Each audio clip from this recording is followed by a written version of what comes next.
Hi, I'm Steven. I'm a Christian. Hey, I'm Aaron. I'm an atheist. This is Out of the Echo, where two brothers step out of their echo chambers to have one conversation About God, the Bible, and Christianity. Today we're going to be talking about the story of Joseph and how we can think about suffering. Yeah, so Stephen recently had the privilege of teaching at his church on the story of Joseph. I got to listen to it over video, and I'll leave a link to that video as well. But you quoted a lot of atheists in your message, and that's something I wanted to kind of go over is some of those quotes. So like one would be Nietzsche, however you say that. But the quote is, "To live is to suffer. To suffer is to find some meaning in the suffering." Now that's kind of a concept that we can see in the Bible. Would you agree with that statement? I think what I was trying to present is that is kind of a partial truth. And because the worldview that's coming out of, the idea of nihilism, or that there actually is not meaning in suffering, but you kind of have to make your own meaning out of it, is certainly not a biblical idea. It is important from a biblical perspective to understand that there's something there, and to be the kind of person who's looking for purpose and meaning in the midst of their suffering. Gotcha. So in the story of Joseph, how is it that Joseph finds meaning in his suffering? You know, being betrayed by his brothers and being stuck in a pit. Yeah, it's interesting because a couple of things come to mind. One is that the story of Joseph is unique in the book of Genesis. It doesn't not mention God. God is definitely brought into the story of Joseph and his suffering, but even looking at it statistically, the mentions of God go way down whenever he's in the pit. And in my sermon, I talked about the pit is kind of like, it's of course the first place that he goes whenever his brothers betray him and throw him into this empty well. But he also kind of thinks of the pit as being like his entire time in suffering, whether it's in that actual pit or as a slave working for Potiphar, or in prison. It's all kind of a big pit for him. And I think that's a pretty good metaphor for our suffering. And so in that entire time, the mentions of God go way down. And so you might assume that the fact that God seems to be silent, he's not giving visions to Joseph during this time. He's not speaking directly to Joseph during this time. So you might think that this would be really difficult for him to see God in his suffering. But I think he finds meaning for a couple of things. I think one is that he knows that God has been there with his father and his forefathers, with Abraham and with Isaac and with Jacob, that God was there. And I think he trusted in that. I think another interesting thing that I actually don't talk about in the sermon, and I'm curious what you think of this. So when Joseph is talking to Pharaoh at the end of the story, and I know we're kind of like, we haven't summarized the whole thing. You can read Genesis chapters 37 through 50, through basically the end of Genesis, to get the story of Joseph. But when he's talking to Pharaoh, he's interpreting Pharaoh's dream, and Pharaoh had two dreams that were basically about the same thing. And so Joseph is interpreting his dreams for him. And he says, the fact that you had two dreams about this means that it's sure to happen, and it's going to happen soon. Interesting. And think back to Joseph's dreams at the beginning of his story. Joseph had two dreams that he was going to be like great among his brothers and his family, and that his brothers and even his mom and dad would bow down to him. And you might think that once he was thrown into a pit and sold into slavery, that he's thinking those dreams obviously aren't going to happen. Like that wasn't a real thing. But I wonder if he had that perspective the whole time, that God gave me two dreams, and somehow this is going to happen. And so I'm going to trust that God was actually giving me this dream. And so obviously today, I'm not even going to speak to her. Like, I think sometimes God may speak through dreams. That I don't rule that out personally, but it doesn't seem to happen like it does in the Bible as frequently or as a percentage wise as much. But we have God's word to look back to. And so maybe the correlation is that we can look to the promises that we have in the Bible and trust that God is going to keep his word even in the midst of suffering, similar to what Joseph went through. Mm-hmm. Well, my first thought was, how in the world did he know that? Like, I can't think of anywhere in the Bible that it talks about two dreams. You know what I mean? Like, but absolutely, hope is huge when it comes to overcoming suffering. Yeah, and actually, as you were talking, it makes me think of another story in the Bible. Not that everything has to come back to the Bible, but for Joseph's father Jacob, this principle is actually kind of there that you're talking about. And so Joseph goes to his uncle, I think it's Laban, his house, and he's kind of living with him, and he wants to marry he wants to marry Laban's daughter Rachel, and Laban has him work 7 years in order to marry Rachel. It's a longer story. I'm going to skip some details. I'm sure people are going to go crazy over that. But what I want to get to is the fact that it says that basically those years were like nothing to him because of his love for Rachel and the fact that he was working with that hope that he was going to marry her.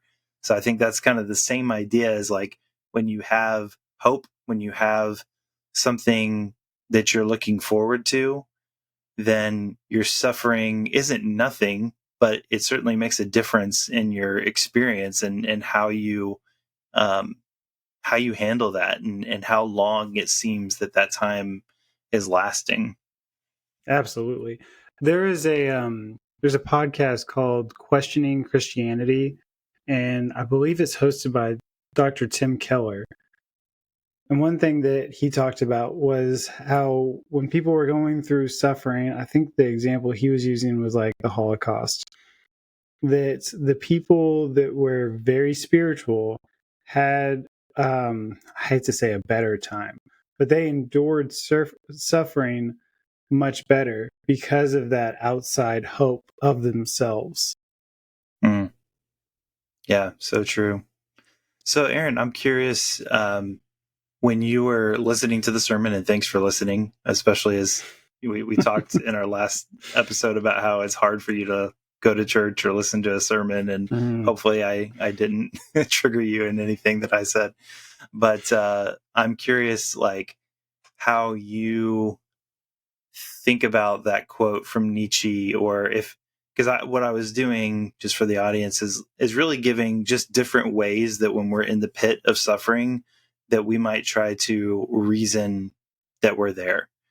And that can be that we feel like, maybe I deserve this. Maybe God's punishing me for something, or this is the consequence of my actions.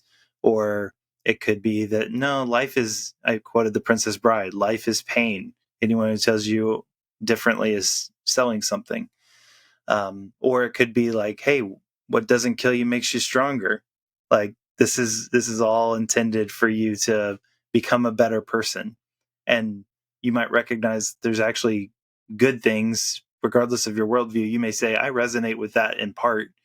And what I was saying is that those are at least partial truths, but I think the Bible presents something different. But I'm just curious from you, because you're definitely coming from a different worldview than I am. What resonated with you, and maybe where did it miss? Yeah, well, a couple of things that I can tell you did very well. I actually liked your little trigger warning at the beginning of your sermon. You kind of warned the audience that this is going to be about suffering. And I think that's wise, because you never know what people are going through. And sometimes, hearing someone in a good place talk about suffering whenever they're going through a hard time is not what they want to hear at the moment. No, not at all. I think another good thing that you did was you did bring up like atheist worldview, but you didn't necessarily say like atheists have to think this, or you quoted atheists, but you didn't say this is what atheists think. I was just going to say, I very much was trying to avoid saying you can't say that, because I know that's that's definitely a trigger for you to say, hey, the atheist thinks this, but they can't say that. Mm-hmm. Exactly. Like I found it really refreshing that it was a matter of this is what these people think. And this is why, may agree, disagree, whatever it is. But instead of lumping a whole group of people together based on a quote or two. So those might be some petty nitpicks, but those are some things that I appreciated. Now, when it comes to the Nietzsche quote, it actually doesn't really resonate with me. And I had to really think about why that doesn't resonate with me. There's nothing that I would say is untrue about it, but for some reason that's not like, that just didn't hit home as much as I thought it might. I don't necessarily look for meaning in suffering anymore. What I try and focus on is my response towards suffering. So even back in my Christian days, and you'll have to help me quote the verse, I always get it backwards, but I think it's Romans 3:5 or 5:3 on suffering. Is that the, are you thinking of perseverance produces, or suffering produces character, perseverance, hope? Yeah. So yeah, that's 5. That'd be Romans 5. Gotcha. 5:3. And I for some reason, I always know it's either 5:3 or 3:5. The reason why that verse hit home for me as a Christian is because I grew up with dyslexia. So I think it's very fitting that I get the numbers all jumbled up. Even as a Christian, I realized that what this is saying is you're going to go through suffering, and your response is what really shapes you, even as a person. And I think that's kind of universally true no matter what. If you go through suffering and you come out with bitterness, that bitterness is going to get stuck on you. And you have to actively try and get that off. And even in my life, I know I've had that bitterness stick on me that I had to really fight. So I think the response is more important than the meaning that we try and get behind it. And I think a good example of this is there have been times that I've loved my job, and there have been times that I've hated my job. And I'm talking about the exact same job. So there are times that I've viewed it and just thought about everything I didn't like about it. And then I viewed it and thought about how well it works for my schedule. And then I kind of thinking about, actually, this job is irreplaceable. Like they work so well with my schedule, I can't go anywhere else. And you see, it's the same thing, but all I've done is reframed my mind and how I think about it to actually make it. And so that's not finding meaning behind that. It's more of just working on myself versus anything else. So what are your thoughts on that, Stephen? Because I feel like this is a time when Christians and atheists are talking about the same thing, but they're coming at it from such drastically different angles. Most Christians are probably looking for the meaning behind suffering, but that may not be the atheist mindset. Yeah, and I think oftentimes we might find if we're not talking about the ultimate things, but sort of the results. A lot of times the Bible, especially if you look at places like Proverbs and wisdom literature, the Bible is kind of bringing up, this is how the world has sort of been wired and created. So whether you believe that there's a God or not, there's going to be a lot of agreement, because we're like, well, this is kind of how life works. Right. And that's where I do affirm, like the quote from Seneca that I had, which was, difficulty strengthen the mind as labor does the body. Absolutely. and Right. I also acknowledge, like, have you ever met someone who hasn't gone through hard times? they're not usually great people that you want to be around, because they haven't been shaped by suffering. And you would probably say that, or by hard times at least. And you could say that about, like, whether you're an atheist, whether you're a Buddhist, whatever you are, or a Christian. So in one sense, I want to say that a Christian even should not get too fixated on what is the ultimate result, or what all possible results are coming about with my suffering. Like, do we think that Joseph knew that his family was going to be saved from a famine while he was in slavery or when he was in prison? No, I don't think that he knew that. Absolutely not. He wasn't given the whole picture. He had this dream about, like, being great, but he didn't know that being great would also mean saving his family and reconciling with them and all these different things. I'm sure he ended up being greater than he could have ever imagined. Oh yeah. I think absolutely that it was like beyond his wildest dreams, kind of scenario of, wait a minute, this is going to happen in Egypt, and I'm going to be like second in command to Pharaoh. Like all that stuff, I'm sure was not on the radar for him. And yet, like, it might be helpful to imagine what could come of this. Like, what's the kind of result that God could bring from my suffering? I think that's okay. But to fixate on, like, I have to know those results, I think oftentimes we don't realize how our suffering might bring about good things in our lifetime. Like, well, and actually, I've heard I stories of people. Yeah, like even in my life. So, obviously the suffering, and I hate to use suffering kind of dismissively, so I'll put air quotes, my suffering of having a special needs kid, that strengthened our marriage, and we've since had the best marriage that we've had. And we were married for about I think 8 years around the time that she was diagnosed, or 8 or 10, somewhere around there, whenever she was diagnosed. And it's almost like after that, that's when we were really married. The other marriage, like the other years before that, were terrible. Like, it was not good. And it was like a 9-day flip after that. And so there definitely was good that came from the suffering. I never want to take that away. So I just wanted to give a real example for what you were saying. Yeah, absolutely. And I think for a lot of people, like, some suffering, you're going to see the results. Like, I actually think your dyslexia is also a good example of, it's very common for dyslexics to become ultimately successful because of the hard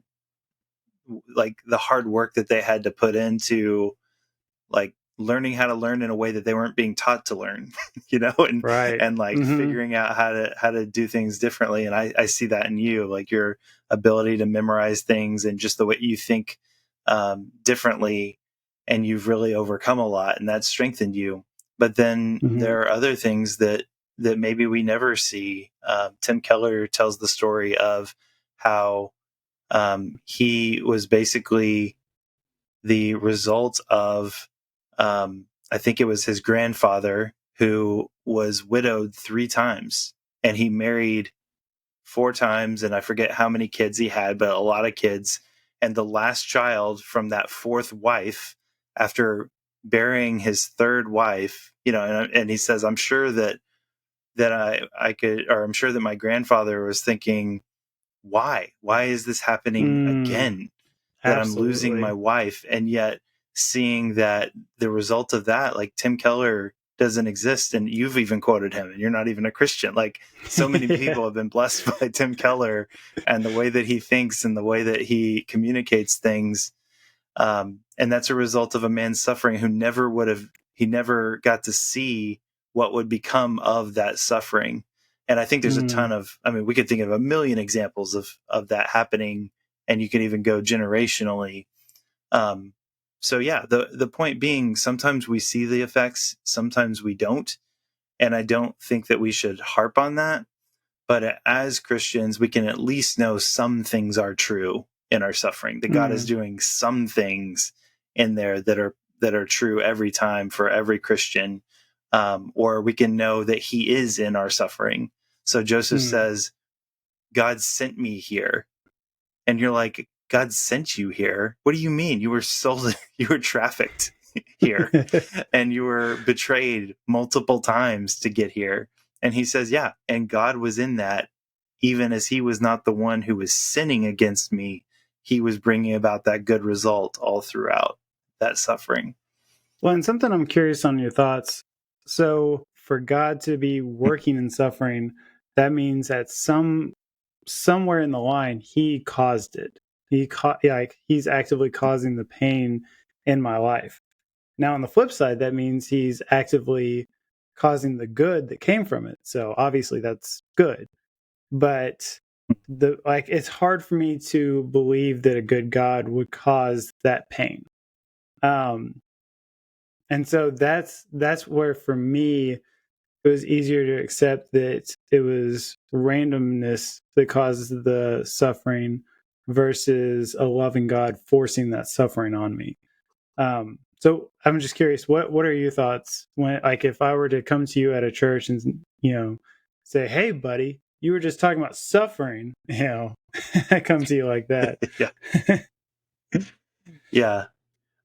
I think I totally understand where you're coming from. And in fact, so at my church, we have small group meetings, and we talk about typically the same subject of the sermon and the same passage. And one of my friends from small group raised the question of, well, wait, I understand what you're saying about this, and I understand what the Bible is saying, but like, imagine that my dad was like taking me through these really hard times, and maybe, you imagine what Joseph went through that we're talking about, abuse and being trafficked. Mm-hmm. And, like, imagine that a person that you trusted took you through that, but also he's like, hey, I'm going to give this ultimate good result. Like, you wouldn't think of that as a good thing. Right. And absolutely. I think, yeah, so that's similar thinking. And I think it comes back to, it's hard for us to imagine someone who is good, who has no pretense of, and sinful motives. And so we don't have any experience with someone who is ultimately good, who and when we think about someone who is ultimately good, all we can imagine is someone who only gives us good, happy things. And I don't mean that in a light way, but I just mean, like, when I think that's why we doubt the goodness of God when we're in suffering. I mean, this is me too. So I'm not saying this about anybody else, but when bad things happen, we tend to think, and I didn't even say this in the sermon, but one of the things that we do is we think it's got to be spiritual warfare. It's got to be, a demon is at work here, and we don't attribute that to God. And I think that it's just really hard for us to imagine that, okay, if God is good, why is something bad happening to me? And even if there's an ultimate good result, we're still having to deal and wrestle with the bad part of it. And I think that's pretty normal. One of the things that there's a really helpful book. I think I've got it right here somewhere. Yeah. How Long, O Lord? So this is a book. It's pretty thick, on suffering by D.A. Carson. It's one of my favorite books, and it's one that really has shaped me. I read it teenage years or maybe early 20s.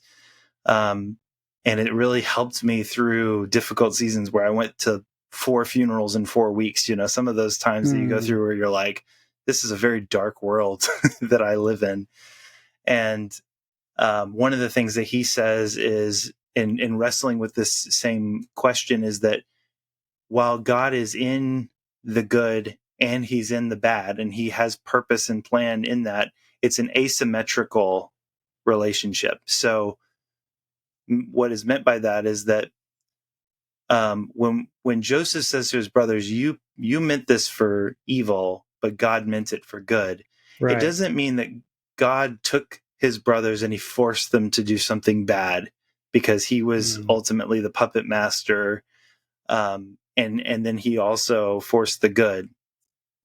what it means is that somehow, and there's mystery in this, is that they truly intended to do what they did, and they had no good purpose. They had their motives were wrong, and yet God, we could say, maybe allowed that to happen, but with purpose. he allowed it to happen, knowing here's what I'm going to do through this in my ultimate wisdom. But when something good happens, and gets back to like Genesis 3 and just and Romans 5, of when we do something good as sinful people, God is sort of behind that to cause that to happen. Like he actually has to like change us to make something good happen. But for something bad to happen, he just has to let us do what we would do anyway. That's all just to say that what is meant by asymmetrical, like it's not the exact same thing when God purposes something good and when God purposes something that's bad, at least in the short term.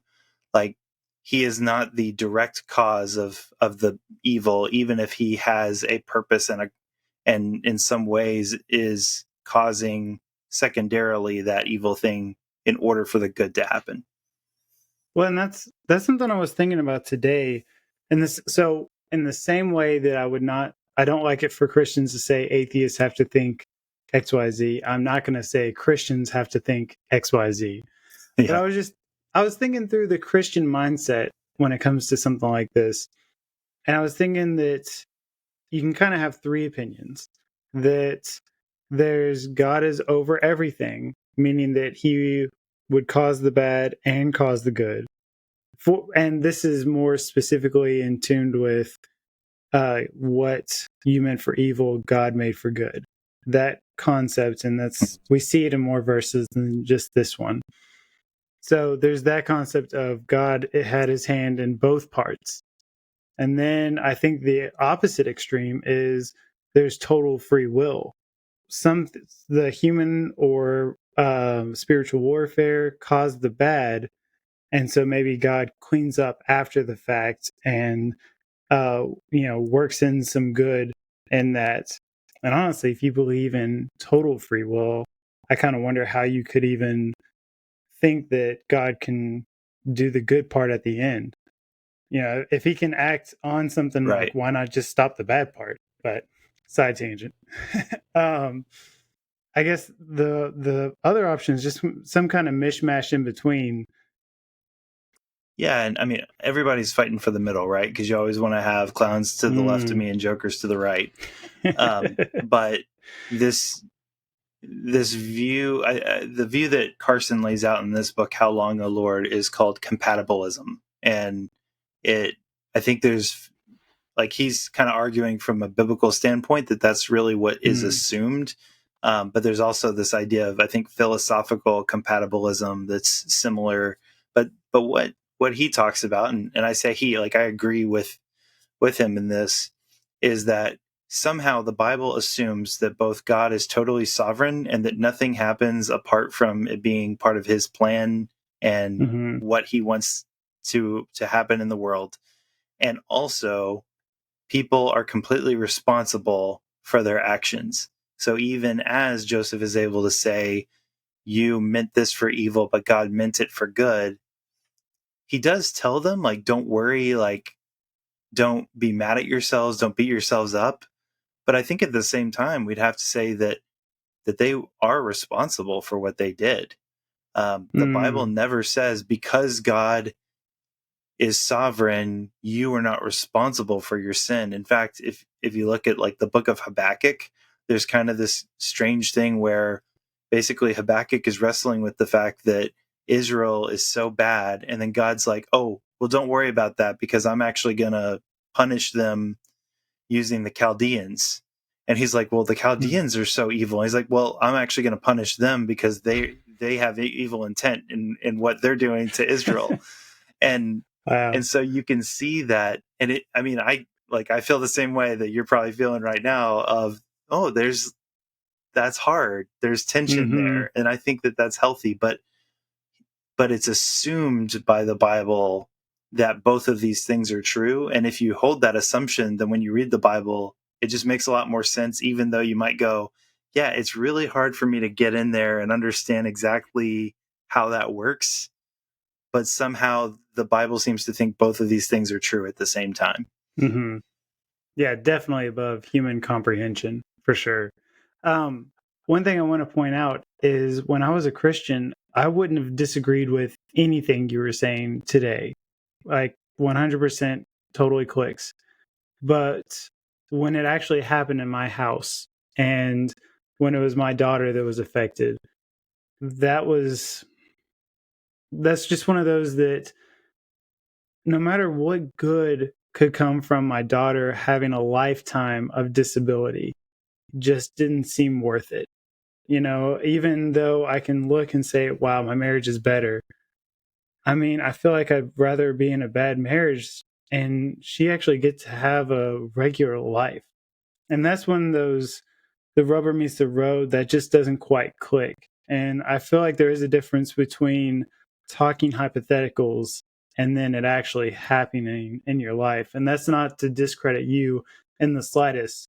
That's just more of saying, you know, when it's actually in your house, it's just different. Oh, absolutely. And that's one of the reasons that I gave the disclaimer at the beginning of the sermon. I mean, I was talking to a family who, a friend of mine, he's a dad of 4 daughters, and he has stage 4 pancreatic cancer. Hmm. Like that, how do I tell him how to suffer? And, Oh, goodness. and I could go on it. Like a couple was sitting there, talked to him after the service.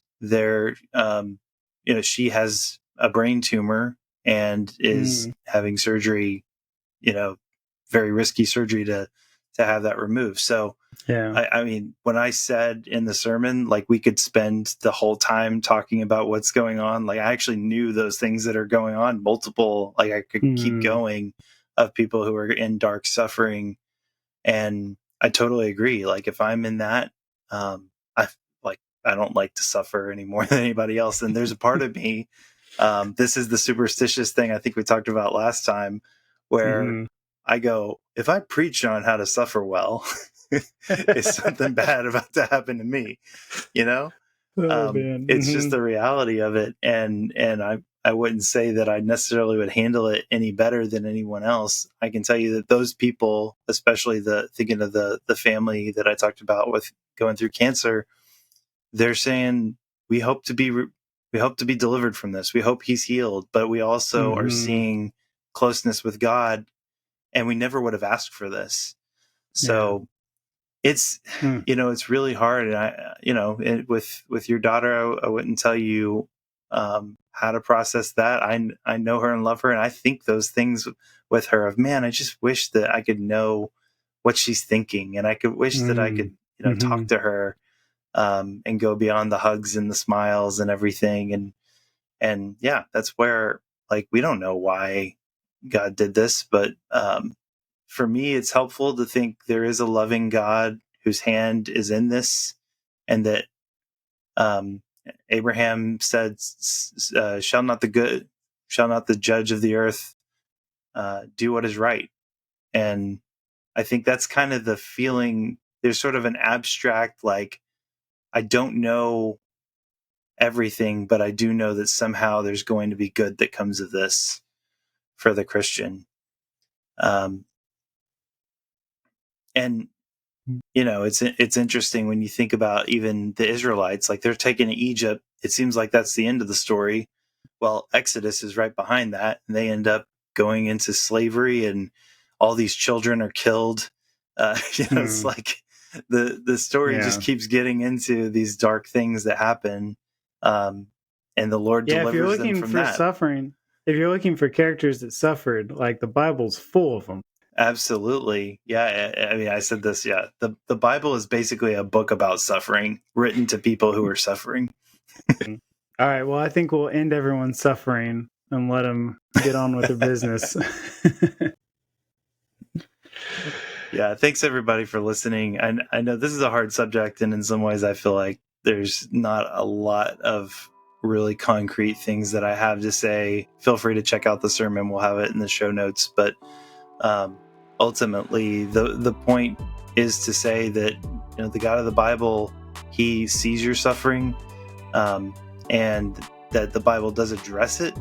But at the same time, I'm not personally ignorant of the fact that, when we go through really hard times of various kinds, we do doubt.